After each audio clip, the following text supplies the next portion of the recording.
Assalamualaikum warahmatullahi wabarakatuh. Allahumma sholli ala Sayyidina Muhammad wa ala ali Sayyidina Muhammad. Pemirsa yang dirahmati Allah, marilah kita simak ceramah dari Buya Ar-Razi Hasyim dengan tema, apakah sholawat nariyah itu syirik? Sebelumnya marilah kita perbanyak sholawat minimal 1000 kali sehari, agar hidup kita penuh barokah dan mendapatkan syafaat kelak. Jangan lupa berikan dukungan kepada channel kami, dengan memberikan super thanks seikhlasnya. Marilah kita doakan agar Buya Ar-Razi Hasyim dan keluarga diberikan kesehatan dan kebahagiaan dunia dan akhirat. Amin ya robbal alamin. Saya mau menanyakan mengenai sholawat.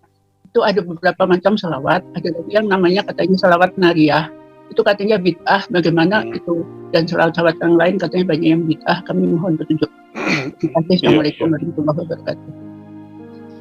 Assalamualaikum warahmatullahi wabarakatuh.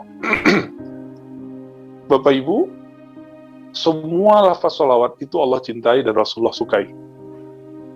Tapi sekarang muncul orang-orang yang tidak mengenal ilmu Ahlus Sunnah dengan baik, tapi membawa nama-nama simbol-simbol tauhid, ya mungkin ini tentara-tentara Dajjal kali ini ya. Mereka kemudian membid'ahkan dan menganggap syirik orang bersolawat dengan lafaz nariyah, karena dia tidak faham isinya, dia kira itu syirik.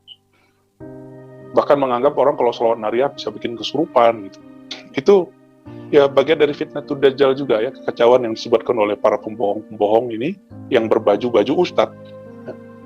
Karena kadang-kadang ya mohon maaf, syaitan itu kan bisa meminjam tubuh kita dan bisa meminjam lisan kita. Kalau kita berbicara dengan kejahilan, kesombongan, ini bisa dipinjam oleh syaitan. Akhir berkalamlah dengan kalam yang tidak sahih, tidak benar. Jadi yang dia nggak tahu siapa yang menyusun lafaz salawat nariyah. Yang menyusun lafaz nariyah itu ulama ahli hadis, ahli sunnah, ahli tauhid, namanya Ibrahim At-Tazi. Maka dulu nama dari salawat nariyah itu adalah salawat taziyah. Lama-lama berubah jadi salawat nariyah. Ya. Jadi tidak benar bahwa salawat nariyah itu bid'ah atau syirik. Salawat nariyah justru berisi cara bermunajat dengan ilmu tauhid yang sahih kepada Allah Subhanahu wa taala. Terima kasih. Jadi selawat Nabi itu yang utama barangkali yang Allahumma shalli ala Muhammad wa ala ali Muhammad gitu Ustaz. Betul ya. Itu selawat yang paling sederhana dan yang paling mulia yang kita pakai lagi sholat, yaitu selawat Ibrahimiyah. Ya. Baik. Ada yang lain Bapak Ibu? Waalaikumsalam Pak. Silakan Ibu Siti Gamala. Ya. Ya, baik, terima kasih Pak. Saya perkenalan dulu ya, karena saya baru pertama kali bergabung. Nama saya Siti Gamala dari Bekasi Pak. Silakan Bu. Ya Ustaz, saya mau bertanya sedikit karena saya pernah belajar mengenai zikir pagi dan sore itu, baru belajar sih Ustaz sebenarnya. Surat gitu ya Ustaz.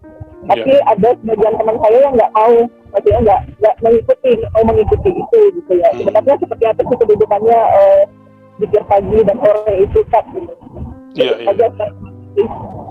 Baik Bu Siti Gemala. Zikir yang disebut maksurat artinya warisan dari Nabi atau ulama. Disebut dengan zikir maksurah. Jadi maksurah allati usirat minan nabi atau minal ulama. Jadi yang diwariskan dari Nabi atau dari ulama, yang diriwayatkan dari Nabi atau para wali.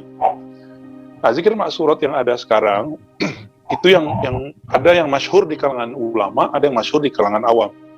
Yang masyhur di kalangan awam itu maksurat Syekh Hasan Al-Banna. Syekh Hasan Al-Banna ini pendiri gerakan Ikhwanul Muslimin di Mesir. Dia salah satu pengamal tarekat Sufiyah juga. Namanya Syaziliyah cabang Hasafiyah. Jadi tarekat juga tuh, zikir pagi sore Hasan Al-Banna. Oleh karena itu di Saudi muncul fatwa bahwa membaca dan mengikuti zikir-zikir Ikhwanul Muslimin Hasan Al-Banna dianggap bid'ah dan menyesatkan. Karena Saudi berhaluan yang sekarang ya, berhaluan Salafi. Salafi ini betul memang jadi tantangan hari ini di tengah umat Islam alias Wahabi ya. Karena suka menyalahkan yang belum tentu salah, membid'ahkan yang belum tentu bid'ah. Mungkin Bu Siti Gemala ketemu teman yang terpengaruh oleh fatwa itu tanpa dia sadari fatwa itu ternyata bersumber dari kelompok yang agak sedikit saklek lah menurut saya. Jadi kalau ada orang yang begitu bagaimana? Ya kita hargai aja dia, tapi kita nggak usah berpolemik dengannya. Ibu tetap beramal dengan apa yang ibu dapatkan. Ya. Baik. Terus, masih ada, silakan. Assalamualaikum Pak Ustadz. Waalaikumsalam warahmatullahi. Nah, ini mungkin saya ada sedikit pertanyaan mengenai syirik tadi.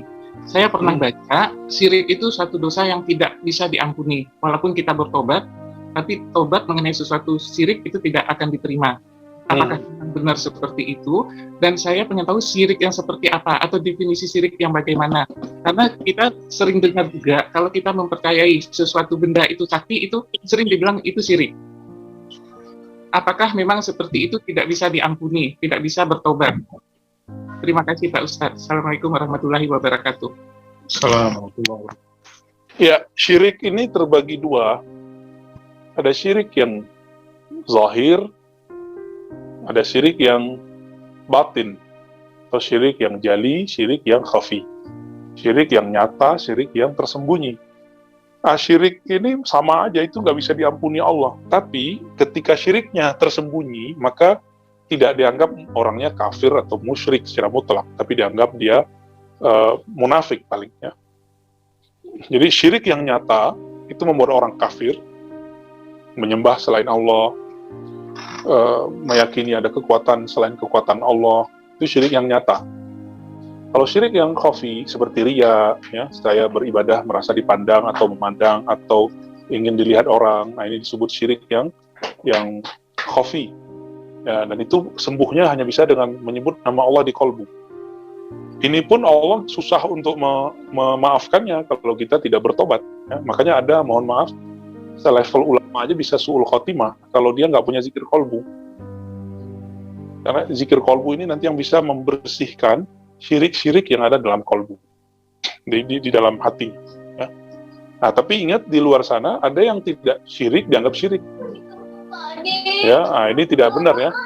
Misalnya tawassul itu belum tentu syirik, tapi orang-orang menganggapnya syirik. Nah, orang-orang yang saya sebutkan tadi. Ada lagi misalnya berobat itu kan sama aja.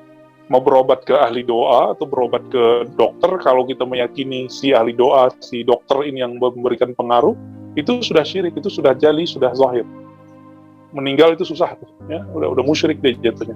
Maka kalau Bapak Ibu, mohon maaf kalau berobat, beruqyah ke dokter, maka jangan sedikit pun berkeyakinan bahwa dokter itulah atau obat itulah yang mengobati. Ya.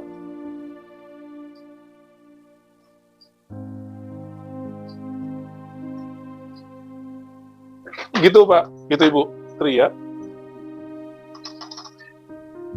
Jadi kalau namanya syirik tapi kita belum sempat taubat atau belum sempat berubah, itu mati, itu yang tidak diampuni ya Ustaz ya. Tapi kalau masih sempat kalau balik, belajar ma'rifatullah nggak syirik lah ya. Ya, betul. Baik, kelihatannya sudah cukup, waktu kita juga sudah masuk. Barangkali kita sudahi sampai di sini, Ustadz, Bapak Ibu semua. Baik Pak Mas. Sampai kita ketemu pekan depan, hari Kamis depan dengan asma Allah yang lain. Ya. Baik, kita sama-sama mulai tutup. saja per tema Pak, Rahman Rahim. Jadi dua nama. Dua nama. Rahman Rahim ya. Kecuali nanti di Khalik, Bari, Musawwir itu 3 sekaligus. Baik. Ya. Baik, Baik Bapak Ibu, kita sudahi acara kita dengan sama-sama baca Alhamdulillahirabbil alamin.